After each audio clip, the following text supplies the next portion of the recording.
Chapter 1. The first thing Alpha King Edric Greer conquered was the Howling Plains. The second was the unified armies of the three river packs. The third, and most terrifying, was Toast. He stood in the doorway of the royal bedchamber, a man who had wrestled bears for sport, holding a silver tray as if it were a live bomb. On the tray sat a plate. On the plate sat 2 slices of what had, in a previous life, been bread. Now they were blackened squares of carbon, rigid and desolate, smelling faintly of smoke and shattered pride. His mate Meg, 6 weeks pregnant and reviewing the castle's quarterly supply ledgers with the focus of a woman who had single-handedly restructured Stonefall's grain distribution in her first month as Luna, looked up from her work. Her gaze went from his soot-stained face to his trembling hands to the offering. A slow, precise smile touched her lips. "A bold choice for the morning," she said. "It's crisp," Edric managed. The wolf part of his mind, the part that ran hot and instinctual, that had mapped the weaknesses of every enemy general before his conscious mind had formed a plan, surveyed the damage with its usual boundless optimism. This is progress. Yesterday we did not attempt toast. Today we have attempted toast. The toast is black, yes, but it exists. Existence is the first step. We are on a journey. "I can see that," Meg said. She patted the spot on the bed beside her. "Bring it here, my conquering hero." He crossed the room with the careful steps of a man navigating a minefield. He sat, placing the tray on her lap. The wolf continued its encouraging assessment. "She is looking at the toast. She has not left the room. This is acceptance. Acceptance is the second step. We are growing." Meg picked up a slice. It made a sound like snapping slate. She took a bite. A loud, definitive crunch echoed in the silent room. Edric flinched. He watched her chew, his jaw tight, his entire body braced for the verdict. Her opinion, on this piece of ruined bread, had somehow become more important than treaties, borders, or the continued stability of the entire continent. She swallowed. "A bit dry," she pronounced, "but it has a certain structural integrity." He let out a breath he hadn't known he was holding. Relief washed over him so intensely he felt dizzy. She consumed the toast. She found merit in the toast. This is validation. We are enough. We have always been enough. Today, the toast. Tomorrow, the world. Meg smiled and took another bite. Edric watched her, his heart a frantic drum against his ribs. She had been Luna of Stonefall for 4 months, and in that time she had reorganized the castle's supply chains, resolved a boundary dispute between 2 farming families that had been festering for a decade, and memorized the name and birthday of every member of the household staff. She was, by any reasonable measure, the most competent person in the building. And she was eating his toast.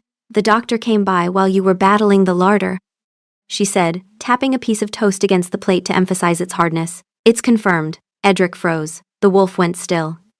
Then, with a reverence it had never shown for any military victory, "Life. New life. We made life. This is the greatest thing we have ever done, and we have conquered 3 territories. Nothing else matters now. Protect. Provide. Begin immediately." A primal, unshakable certainty settled over him, a geological shift in his soul. He, and he alone, must feed her. It wasn't a choice. It was a mandate from the oldest part of his being. He was the alpha. She was his mate. They were his pups. He would provide. He looked from her face to the blackened toast. A new wave of terror, cold and profound, washed over him. He had absolutely no idea how to do that. "Right," he said, his voice husky. He stood up, squaring his shoulders. "Tomorrow, porridge." Meg's smile widened. "I can't wait." Chapter 2. Down the hall, Declan, the king's beta and long-suffering best friend, leaned his head against the cool stone wall. He could smell the smoke from his office. He could also hear the faint, muffled sounds of Chef Anselm weeping in the pantry. Again. Declan sighed, opened a small, leather-bound journal he had begun keeping on the day Edric had first announced he would be handling the Queen's meals personally, and wrote, "Day 6. The toast. Chef Anselm has wept for the 3rd time this week. I have ordered additional fire blankets. The king shows no signs of surrendering. He continues to run the kingdom flawlessly between the hours of 9 and 5. It is only at dawn and dusk that chaos descends." Meanwhile, a different problem was demanding his attention. His younger sister Elspeth was of an age to be betrothed, and a politically advantageous match had been proposed with Beta Marcus of the Stonefall Pack.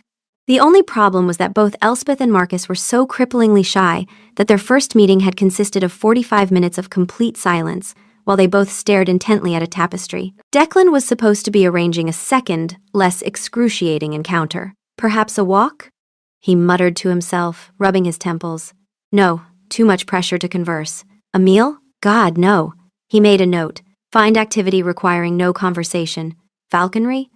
Chapter 3. Before dawn the next morning, Edric woke standing in the kitchen. He didn't remember getting out of bed. He didn't remember walking down the servant's stair. He was just there, barefoot, shirtless, holding a pan, staring at the larder door. His body had carried him here while his mind was still asleep. The wolf was already awake, already certain, already making plans. We are here. Good. The mate needs feeding. The pups need feeding. We begin now. He put the pan down, shaken. He wasn't hungry. He hadn't chosen to come here. Something older than choice had moved his feet. He left the kitchen, padded through the castle, down the narrow servant's stair, and out through the garden gate. The air was cold and sharp, the kind of pre-dawn that tasted of frost and salt. He stripped, folded his clothes on the stone bench, and shifted. The change came fast, a familiar unfolding, bones rearranging, skin becoming fur, the world tilting and then snapping into a different kind of clarity. He stood on 4 legs in the dark garden, enormous gray-black, his breath steaming in the cold air. The world was louder and simpler. He could smell the sea 2 miles away. He could smell the rabbit that had crossed the garden wall an hour ago. He could smell, faintly and perfectly, Meg asleep in their bed 3 floors up, the warm, distinctive scent of her that had become the center of his world, now threaded with something new and faint, something that wasn't there before the pups. He ran, along the cliff path, through the scrub pines, down to the rocky shore where the surf hissed against the stones, not thinking, not planning. Just the stretch and burn of muscle, the rhythm of paws on wet earth, the uncomplicated joy of being fast. He needed this. He hadn't shifted in 4 days, and the restlessness had been building, a skin-wrong itch he couldn't scratch in human form. He circled back as the sky began to lighten, shook the salt from his fur, shifted back in the garden, and dressed. The first few seconds after returning to human form were always slightly disorienting. The world too bright, the sounds too crisp, his body a slightly wrong shape. Then it settled. He felt steadier. He walked back into the kitchen to face the porridge. Chapter 4. The porridge did not go well. It began as a substance that had the color, scent, and approximate density of wet cement. Edric stirred the pot with a large wooden spoon, his brow furrowed in concentration. He had followed the instructions. Water, oats, a pinch of salt. It seemed so simple. Yet the contents of the pot had defied him, undergoing a strange alchemical transformation into a glutinous gray paste that clung to the spoon with grim determination. The wolf, unfazed. We are learning. Every great journey begins with a single step. This porridge is our single step. It is a heavy step. A very dense step. But it is ours. It's just a bit thick, Edric muttered, adding more water. The paste hissed, then absorbed the liquid with no discernible change in consistency. He put his full weight into stirring, his bicep bulging. The spoon, a sturdy piece of oak that had been in the castle kitchens for a century, groaned in protest and then snapped clean in 2. Edric stared at the broken spoon, then at the malevolent gray goo in the pot. He felt a flicker of the same rage he'd felt facing the traitor Lord Fenris on the battlefield. This was somehow worse. Fenris had only tried to take his life. The porridge was trying to take his dignity. The spoon gave its life for the cause. We honor its sacrifice. Onward. He scraped a serving into a bowl, garnished it with 3 hopeful-looking berries, and carried it to Meg. She was in the walled garden, sketching defensive patrol routes on a map. She'd noticed a gap in the northern watch rotation and had been quietly restructuring it for a week. She looked up, her eyes bright with sharp amusement. "Today's masterpiece?" she asked. He set the bowl down. The berries immediately sank into the gray mass and disappeared. "It needs a firm hand," Edric suggested, his face growing hot. Meg gripped the spoon with both hands and gave a mighty heave. It came free with a thick, sucking sound. She tasted it. She chewed, and chewed, and chewed. "The texture is unforgettable," she finally said, and the berries were a lovely thought. She ate it without medical intervention. This means our margin of error is wider than previously estimated. We can afford to be bolder. Tomorrow we attempt eggs. Eggs have variables. Variables are where champions are made. Chapter 5. Edric spent the rest of the morning in the council chamber, sharp and focused, working through a border dispute with the Ashford farmsteads and reviewing the winter grain allocations Meg had drafted. He was good at this, the weighing of claims, the reading of men, the decisions that held a kingdom together. His mind was clear, his authority easy. Nobody in the council chamber would have guessed that 2 hours earlier he had been at war with Oates. It was at lunch that the first report came in. Declan entered the chamber with a dispatch from the Eastern Patrol. 2 rogue wolves had been spotted crossing Stonefall territory near the Blackridge Pass, together. Declan set the report down with a frown. "Rogues don't travel in pairs," he said. Edric picked up the dispatch, his jaw tightening. Rogues were lone wolves, packless, unpredictable, but solitary by nature. A wolf without a pack was incomplete in a specific physical way, like a frequency they were supposed to be part of that they could no longer hear. They didn't form bonds, they didn't cooperate. That was the whole point of being rogue. Could be coincidence, Edric said, though his instincts said otherwise. 2 rogues crossing at the same point, same hour, same direction, headed toward the castle? Declan shook his head. That's not coincidence. That's coordination. Edric stood.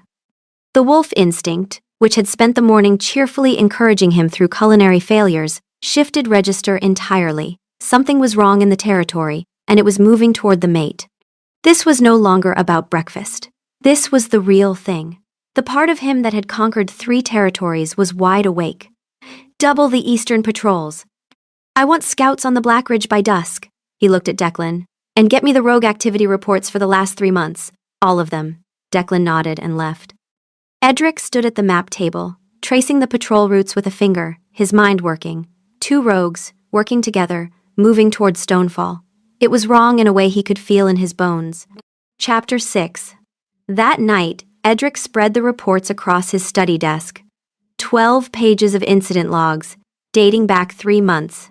3 sightings in month 1, 4 in month 2, 5 so far this month, and it had barely started.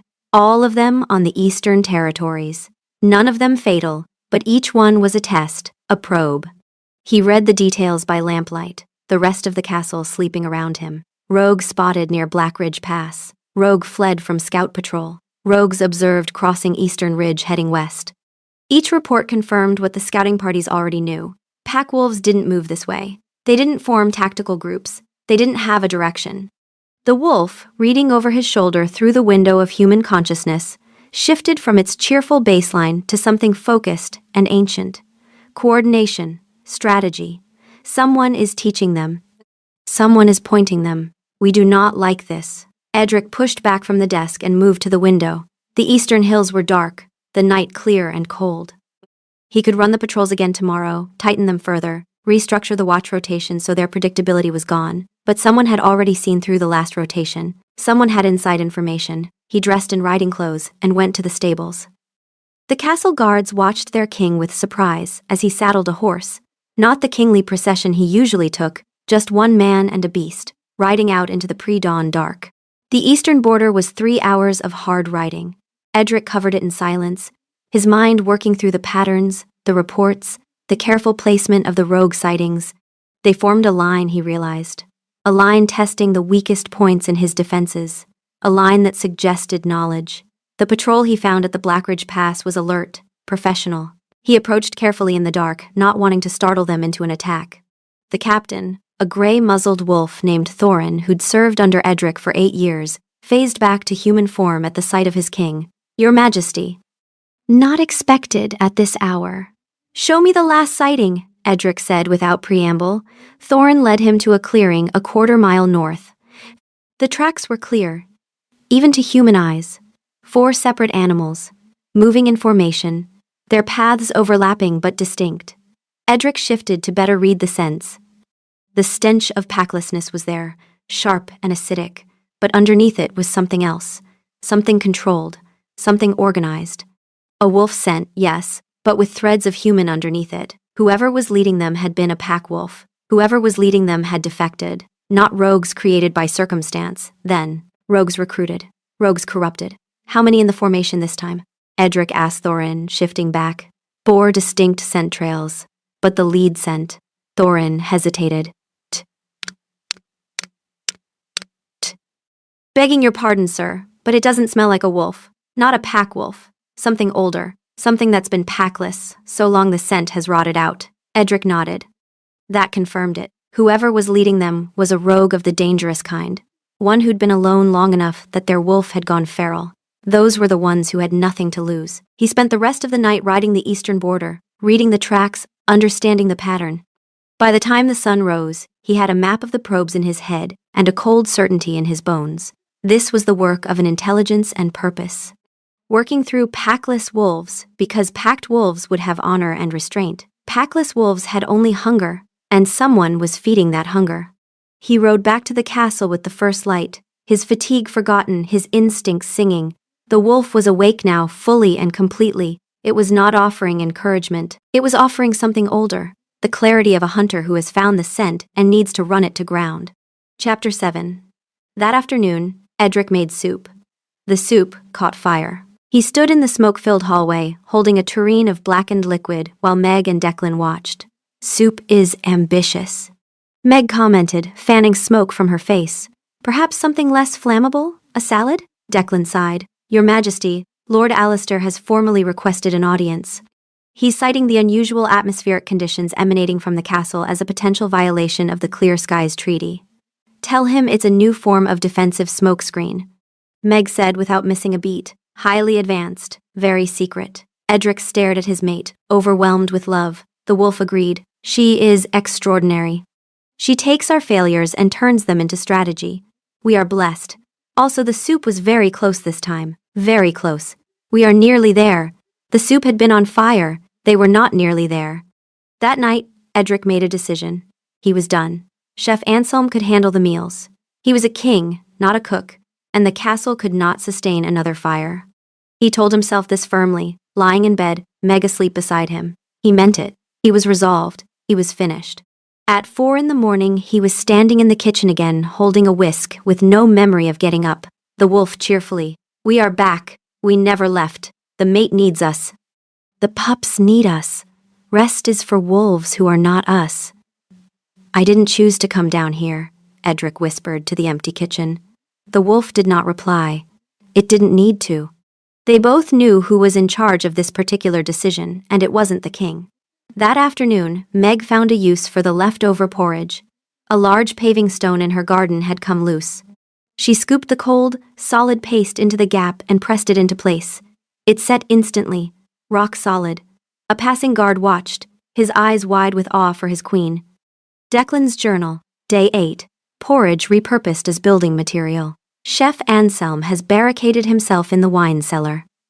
The king ran a flawless trade arbitration this afternoon, then set fire to a soup. The duality of this man is something I will never understand. The doctor calls it a nesting compulsion. Common in alpha wolves approaching fatherhood. The instinct to personally provide for the mate becomes physiological, not psychological. The king cannot stop. I have confirmed this. He tried. He lasted 4 hours. Also, the rogue reports are troubling. 3 more sightings along the eastern ridge, all in pairs. The king has noticed. He rode the border at night. He does not look worried yet, but his hand keeps going to his sword when he thinks no one is watching. Something has shifted in him. Chapter 8. Lord Alistair Finch of the Cragspire Pack arrived like a character in a play he'd written himself. He swept into the great hall, his cloak a swirl of impossibly black wolf fur, his silver hair catching the light. He was handsome in a sharp, predatory way, and he moved with the languid confidence of a man who had never once wondered if he'd left the stove on. His cloak alone was worth more than most families earned in a season. Edric noticed the boots, though, the soles worn thin, reheeled twice, a man spending everything on the parts that showed. Edric greeted him, feeling at a disadvantage only because he was fairly sure he still had flour in his eyebrows from the morning's bread attempt. The dough had risen with explosive force and was now slowly creeping across the kitchen counter like an alien life form. King Edric? Alistair said, his voice smooth as polished obsidian. A pleasure! We've been seeing smoke signals from your ramparts. I trust the kingdom isn't falling? Just expanding our culinary horizons, Meg said, stepping to Edric's side. sharp and composed. Alistair's eyes slid to her bump. A flicker of calculation crossed his features. The wolf registered the look immediately. He is assessing the mate. We do not like this. We are noting it. We are choosing to remain positive. People can grow. Perhaps he will grow. We are almost certain he will not. But optimism is a practice. Lord Alistair, Meg said, her voice cool. Welcome to Stonefall. I trust your journey was not too dusty. Alistair's smile tightened. Queen Meg, domesticity seems to suit you both. In the council chamber the next afternoon, Alistair spread his documents across the table with the theatrical flourish of a man dealing from the bottom of a deck. The shipping costs alone have increased 12%. My people bear the burden. We simply ask for fairness. He paused, letting the words settle. These routes were cragspires for 15 years before the unification, King Edric. My people built them. The roads, the waypoints, the infrastructure that makes your kingdom's trade possible. And now we pay for the privilege of using what we created. Meg was already moving before he finished speaking, her fingers tracing the manifests. Your people built the roads, she said flatly. Stonefall built the trade. The treaty reflects that. She looked up from the documents. But what the treaty does not reflect is the 15% handling surcharge your personal warehouses take before the ore even reaches the shipping lanes. That's not in the original agreement, Lord Alistair. You added it. Alistair's smile froze. His eyes widened fractionally, the only crack in his composed facade. Declan, watching from his position against the wall, looked at Meg with undisguised admiration. Edric, who had been reviewing the documents himself and had already flagged the discrepancy in his morning briefing notes, leaned forward. The casual movement was deliberately calculated, the shift of a king settling into his authority. 3 years ago, Edric said, his voice quiet but carrying the weight of a man used to being obeyed. You added it 3 years ago and hoped no one would check. He held the man's gaze, letting the silence do the work. The wolf, watching Alistair squirm with the kind of focused intensity it usually reserved for prey, offered its assessment. He is afraid now. Good. Fear makes people honest. This is leadership. We are very proud. Alistair's fingers drummed once on the table. A tell, Edric noted, then stopped. The theatrical mask slid back into place. An accounting error, surely. I'm certain my steward can clarify. Your steward. Meg interrupted, not unkindly. Submitted the same error on 3 separate trade routes, with supporting documents. That's not an error. That's a policy. She slid a ledger across to him. This is the one we're questioning. There are 14 others. Alistair's jaw tightened. He recovered smoothly, but the damage was done. He agreed to review Stonefall's counterproposal and withdrew, not with grace, but with the careful steps of a man who'd been thoroughly dismantled and was trying to pretend it hadn't happened. Declan's journal, that evening. Lord Alistair's cloak costs more than his pack can afford. The man is bleeding. He just doesn't want us to see it. As they left the chamber, Edric turned to Meg. For a fraction of a second, the old instinct surged, the alpha's protective urge, the primitive need to tell her to rest, to sit down, to let him handle the next session alone. Pregnancy made the instinct worse, not better. His wolf wanted to build a nest and put her in it and guard it from the world. He caught himself before the words formed. She was looking at him expectantly, her sharp eyes reading his hesitation. The grain allocation draft you wrote is better than anything the council produced last year, he said instead. Walk me through the winter projections after dinner? Meg looked at him, a flicker of surprise crossing her face. Then she smiled, not the patient, amused smile she wore when he brought her burnt offerings, but something warmer. Something that said she knew exactly what he was doing and appreciated him for doing it anyway. I'd like that. Chapter 9. The rogue situation escalated. Over the next 3 days, the Eastern patrols reported 7 more sightings, always in pairs, always moving west, toward the castle. And then a shepherd from the Green Hollow settlement came in, bruised and shaking, to report that 4 rogues, had attacked his flock at dusk. They hadn't been hunting for food. They'd been testing the response time of the nearest patrol. Edric stood at the map table, the reports spread before him, and felt the old clarity settle over him. This was what he was built for. The patterns were there. The probing attacks, the coordinated movement, the testing of defenses. They're being directed, he said to Declan and Meg. This isn't random. Someone is pulling them together. Rogues don't follow, Declan said. It's against their nature. Which means, Whoever is leading them is offering something a rogue can't get alone, Meg said, her mind already working. Safety in numbers. Territory. A pack, essentially, without the obligations of one. Edric looked at her. A shadow pack. Run by someone who knows how real packs work well enough to exploit the gaps between them. Meg tapped the map, her finger tracing the patrol routes. They're probing our eastern border because it's the longest and hardest to patrol. They know our watch rotation. That gave Edric pause. Their watch rotation was internal information. The patrols were restructured weekly, deliberately to avoid predictability, but the general framework was only known to the senior pack members and the castle council. Someone's been talking, he said quietly. He called a pack run that evening. Tradition before action, the pack needed to feel each other, to run as one. 40 wolves poured out of the castle gates and down the cliff path in a gray river of fur and muscle. Meg stayed behind. Go, she told him. Run it off, then come back and fix this. He shifted in the courtyard, massive and dark, and led them out. The run was what they all needed, the silent communion, the wordless knowing of 40 heartbeats synchronized. He felt each of his wolves. Declan solid at his right flank. The younger ones burning off nervous energy. The older ones pacing themselves steady. He was the alpha, and they were his. They returned at moonrise, shaking off the shift, pulling on clothes. Edric felt whole. Ready. The wolf, never one to miss an opportunity for encouragement. That was beautiful. We moved as one. We are a team. Now we go and protect everything we love. Also tomorrow, we should try pancakes. Pancakes are the next frontier. Declan, tugging on his boots, watched Elspeth across the courtyard. She had come out to see the pack return, wrapped in a heavy cloak, her hair falling loose down her back. Beta Marcus, pulling on his shirt nearby, glanced at her. Elspeth immediately looked at the ground. Marcus immediately looked at the sky. Neither spoke. Then, slowly, Marcus set down his boot and walked over. He said something too quiet for Declan to hear. Elspeth replied, equally quiet. They stood there for perhaps 5 seconds, not looking at each other, before Marcus nodded and returned to his boots. Elspeth remained, watching him dress, the faintest hint of a smile at the corner of her mouth. Declan sighed. Falconry cancelled. They have achieved simultaneous conversation. I am cautiously hopeful. This security crisis may have broken through the wall of mutual terror. I am choosing to attribute this to my strategic genius rather than to shared fear and proximity.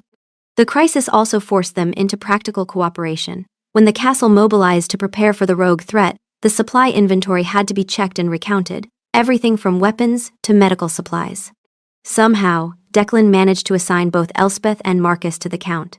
Neither had objected, which was suspicious, but both had showed up. For 6 hours they worked in the castle storage rooms without speaking. Elspeth counted bandages. Marcus marked them on the ledger. He said 345, and she said correct, and they continued. But gradually, as the silence stretched, something changed. Marcus began making observations about the organization of the stores. The fact that the winter stores had been moved twice. The likelihood that they'd shifted during the last earthquake. Elspeth, slowly, began responding. Not with full words always, just nods and soft sounds of agreement. By the 3rd hour, Marcus was theorizing about whether the castle's water reserves were stored properly for winter, and Elspeth was actually answering him with technical details about moisture and storage vessels. In the 5th hour, Marcus reached for a crate of bandages on a high shelf.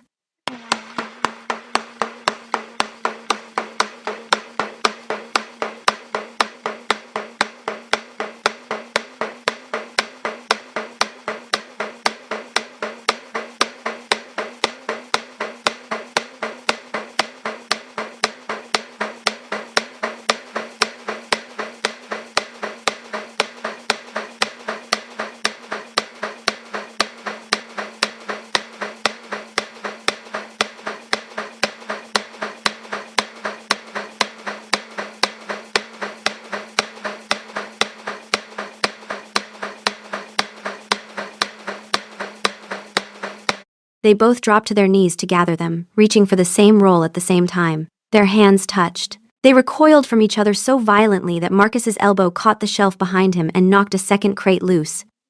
It hit the floor with a spectacular crash, scattering medical supplies across the room like shrapnel. They stared at each other across the wreckage, both bright red, both frozen, surrounded by enough bandages to dress an entire army. Declan, who had been watching from the doorway, quietly closed his journal and walked away. By the time they finished cleaning up, they'd held an actual conversation about the organization of the stores, the water reserves, the best methods for moisture-proofing grain. Both of them so focused on the task at hand that their usual shyness had evaporated. When they stood up from the final count, Marcus looked at her with surprise and something that might have been hope. Elsbeth, gathering the ledgers, allowed herself a small smile that was definitely meant for him. Chapter 10. Edric set the trap 3 days later. He'd restructured the Eastern patrols using Meg's revised rotation. Tighter, less predictable, and left a deliberate gap near the Blackridge Pass. If the rogues had inside information, they'd see the gap, they'd come through it, and he'd be waiting. He spent the afternoon making a pie. It was becoming a ritual. The cooking before a fight calmed the part of him that needed to do something with his hands. The crust was almost right this time. The filling smelled of apples and cinnamon and hope. The wolf assessed the pie with its usual warmth. This is our best work yet. The crust has structure. The filling has soul. We are becoming who we were meant to be. We are a warrior and a baker and a father, and all of these things are the same thing. Also, we are nervous. This is good. Nervous means we care. Nervous means the pups are real. He left the pie for Meg with a note. Back by dawn. Don't wait up. Don't eat it all. And rode east with Declan and 20 of his best fighters. They waited at the Blackridge in wolf form, silent and still in the dark pines. Edric could smell them before he saw them. The sharp, unwashed, desperate scent of packless wolves. It was a smell that always made something in him ache, the wrongness of a wolf without a pack. But these wolves weren't just lost, they were organized, moving in formation. 8 of them, coming through the gap exactly as predicted, their movements rehearsed and precise. The waiting was the hardest part. Edric lay in the dark pines, feeling every inch of his wolf skin, feeling the weight of his responsibility, feeling the mate asleep in the castle 3 miles away. His pups, his territory, his people. Everything he'd fought for was balanced on the next few minutes. He reviewed the plan in his head one more time. Declan and 4 wolves would cut off the northern escape. Thorin and 6 would hold the southern ridge. Edric would take the remaining 9 and block the western pass completely. The rogues would come from the east, following the trail they'd been marked. Edric would meet them first. The moon was high and clear. Edric could see the patrol routes from his vantage point, the cleared areas where they'd deliberately thinned the brush to create firing lines. Meg's work, refined and executed. Her mind working through strategy while he'd been grilling about porridge. She was the one who'd suggested the trap in the first place. They'd talked it through while he burned eggs yesterday morning. She'd traced the rogue movements, predicted they'd try the Blackridge Gap again because it was the narrowest point, the place where a coordinated attack would have the most advantage. She'd been right, as always. The scent came first. Rogue stench, acrid and wrong, moving through the pines with careless speed. They thought the gap was unguarded. They thought Stonefall was still scrambling to understand the threat. They thought they had an advantage. They were 3 minutes from discovering they were wrong. The rogues emerged into the moonlit clearing like predators, their bodies tense, their movements coordinated. 8 of them, moving in a formation that suggested multiple runs, multiple coordinated attacks. Whoever had trained them had done it with purpose. This was no random group of desperate, packless wolves. This was a weapon. Then the rogues were in the pass, and it was time. The fight was fast and brutal and exactly what Edric needed. He was the first one into the gap, a gray-black blur of muscle and fury, and the primal alpha instinct that had been misfiring into porridge and pie for weeks finally found its proper target.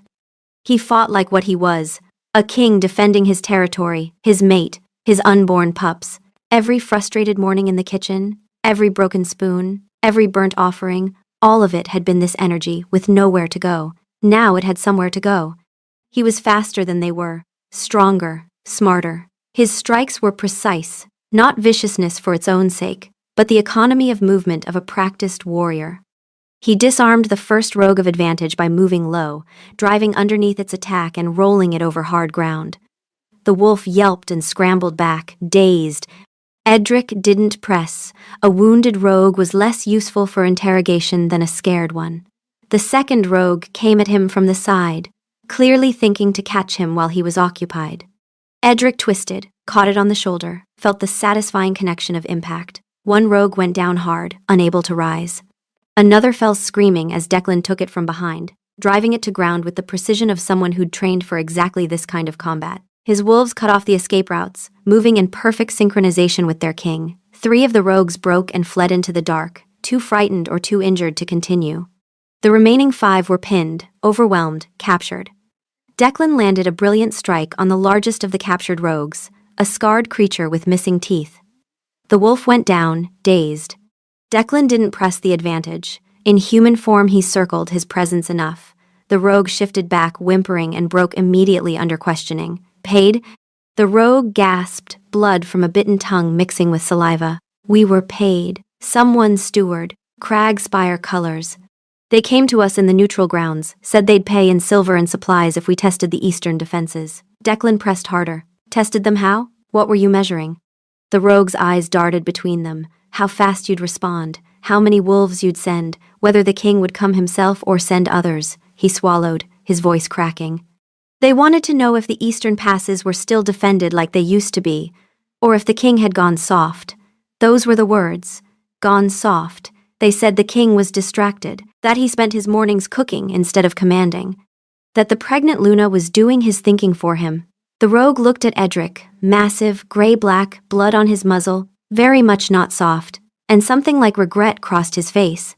They said the eastern passes could be retaken, that Cragspire would hold them again within the year if the intelligence was right. The name came next, dragged out like teeth. Hessian, a steward of Cragspire, connected to Alistair Finch. Edric, still in wolf form, let the pieces click together. Cragspire colors. The eastern passes. The roots Alistair had told them to their faces were rightfully his. He shifted back, breathing hard. His hands were shaking, adrenaline, fury, and something else. These were the same hands that had held blackened toast that morning, the same hands that would hold his pups. The wolf, catching its breath, offered its assessment. We protected them. We did what we were meant to do. We are a destroyer and a provider, and both things matter. Both things make us whole. Chapter 11. The trail led through 2 days of investigation that Meg ran with the precision of a supply chain audit to a steward in Alistair Finch's traveling party. Meg worked in her study, tracing the money through 5 different intermediaries, cross-referencing steward travel records with rogue sighting dates. The pattern emerged slowly, methodically, inevitable. She spread ledgers across her desk, comparing the dates the steward had been in the borderlands with the dates of the rogue sightings. Everyone matched. September 7th, the steward was in the Blackridge Pass. September 7th, the rogues were sighted at Blackridge Pass. September 12th, the steward was near Green Hollow. September 12th, the attack on the shepherd's flock. She traced the connection backwards through 7 separate incidents, each one a perfect correspondence between the steward's location and reported rogue activity. Then she found the payments, small disbursements from Alistair's personal accounts, transferred to an intermediary who'd been spotted in neutral territory meeting with packless wolves. 500 gold pieces here, 300 there. Always in amount small enough not to trigger the quarterly review, but significant enough to pay an entire group of rogues in food, supplies, and promise. Discrepancies in the quarterly accounting that pointed to the withdrawals, missing entries, double-posted transfers, the careful obfuscation of someone who understood how to hide money, but didn't understand that Meg understood ledgers better than she understood breathing. She cross-referenced the intermediary against Alistair's documented steward positions and found a match. Hessian, appointed to Alistair's personal service 3 years ago. Hessian had been in every location where the payments were made. Hessian had access to Alistair's accounts. Hessian, when she traced the records further back, had connections to several known packless wolf communities. The pattern was so clean it was almost beautiful. Someone had wanted Stonefall tested. Someone had wanted to measure their vulnerability. And someone, most likely Alistair, though he was far too clever to touch the actual transactions himself, had decided that now was the time to acquire that information. Edric found her there at 3 a.m, still working, a cup of cold tea at her elbow, her bump pressing against the edge of the desk as she leaned forward. She was wearing his shirt over her nightgown, a detail that made his wolf want to wrap around her and never let her move again. He pushed the instinct down and made her fresh tea instead. He carried it in carefully, set it beside her ledgers with the quiet pride of a man who had managed to boil water without incident. Meg picked it up without looking, took a sip, and paused. Her eyes lifted from the ledger. She looked at the tea. She looked at him. You made this yourself, didn't you? I did. She held his gaze, reached across the desk, and slid the cup to the far corner without breaking eye contact. Then she went back to the ledger. The wolf. She is prioritizing the investigation over hydration. This is focus. We admire this. Also, the tea was fine. The tea had not been fine. It was Alistair's steward, she said. Hessian. He paid them out of Alistair's personal account. The dates match perfectly. Every sighting corresponds to a day when Hessian was in the borderlands. You've been working for hours. I've been working since sunrise yesterday. I needed to confirm the pattern. She finally looked up, her eyes bright with the particular satisfaction of someone who'd solved a puzzle. Alistair's trying to map our vulnerabilities. He's testing us.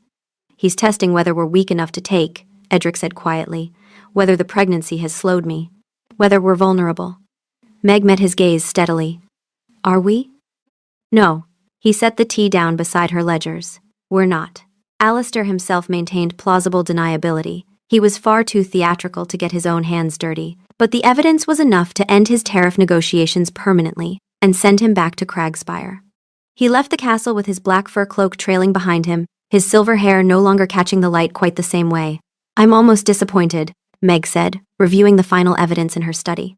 His operational security was a steward with a traceable payroll. He's a politician, not a spy, Edric said from the doorway. He was leaning against the frame, arms crossed, watching her work.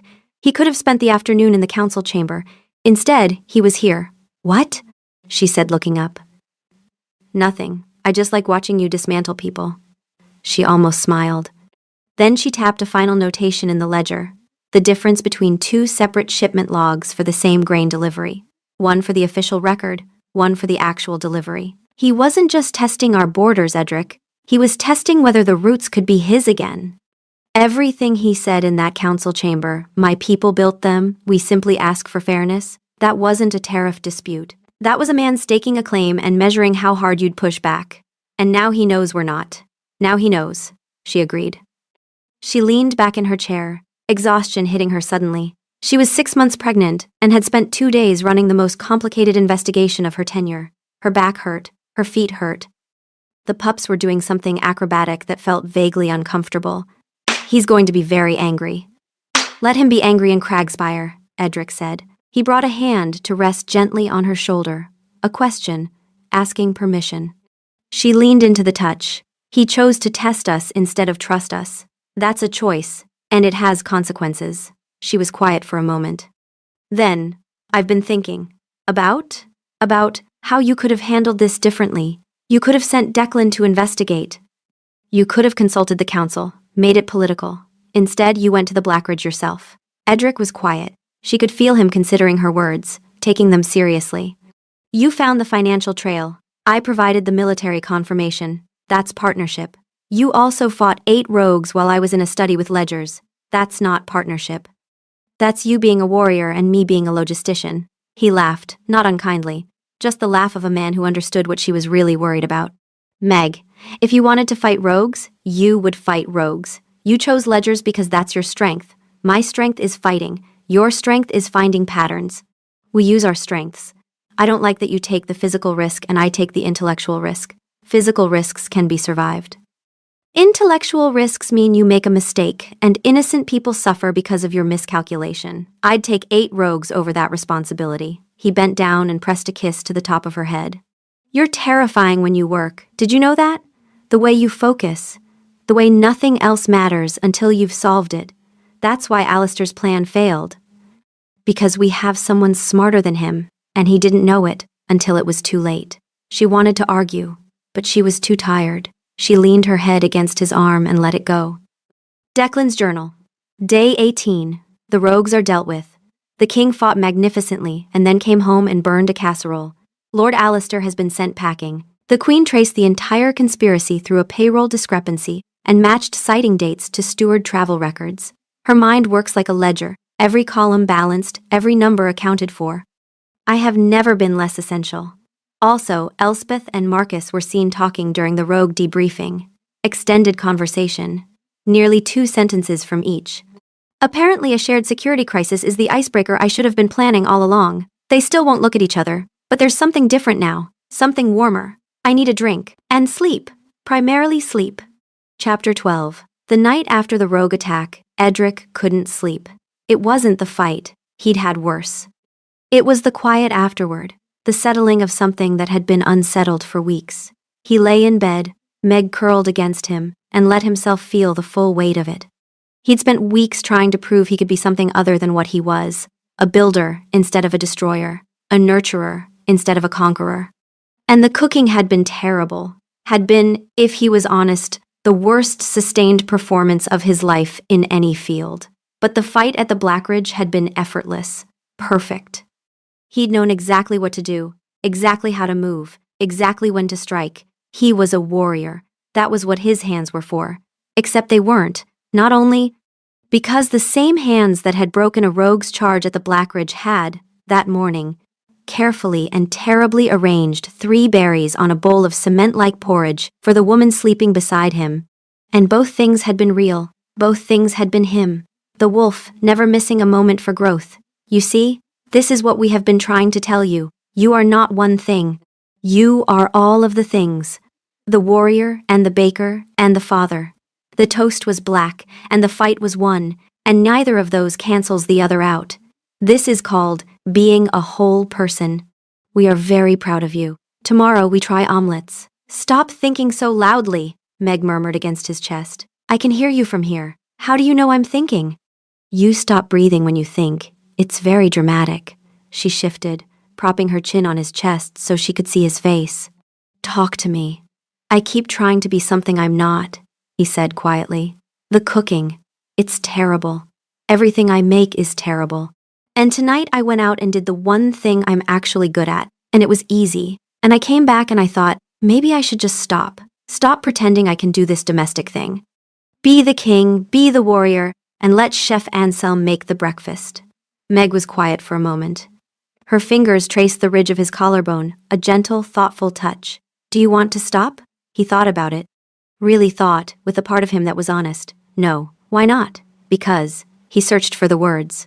Because when I bring you that burnt toast, and you eat it, and you say something kind about it, that's the bravest thing I do all day. Braver than fighting. Fighting I know how to do. The toast terrifies me.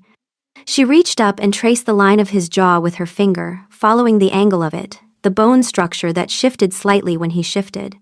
Edric Greer, she said softly.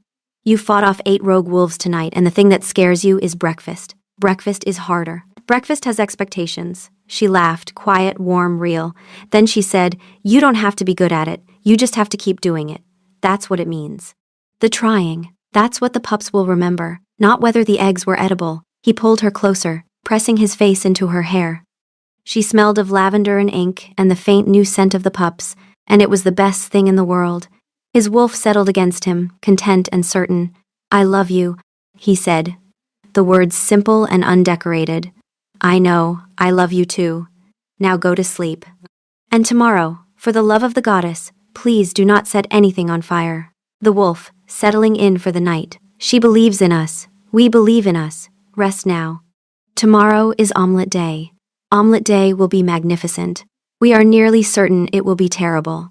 But we will try anyway. And that is the whole point of being alive. Chapter 13. The morning of the gathering of packs, Edric was up before dawn. He had 2 tasks.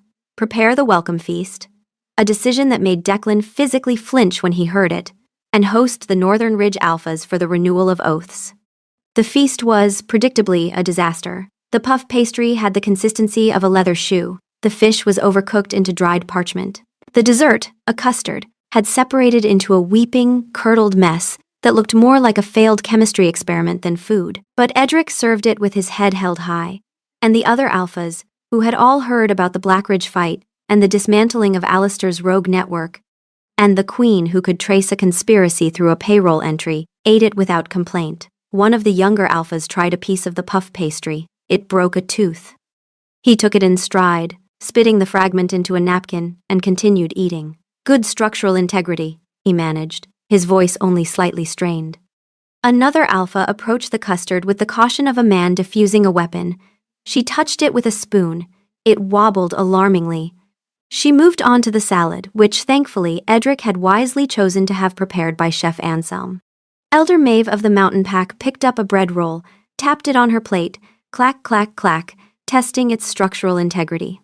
She set it down and met Edric's gaze directly. "King Edric," she said, "is this a test of our dental fortitude?" The room went very quiet.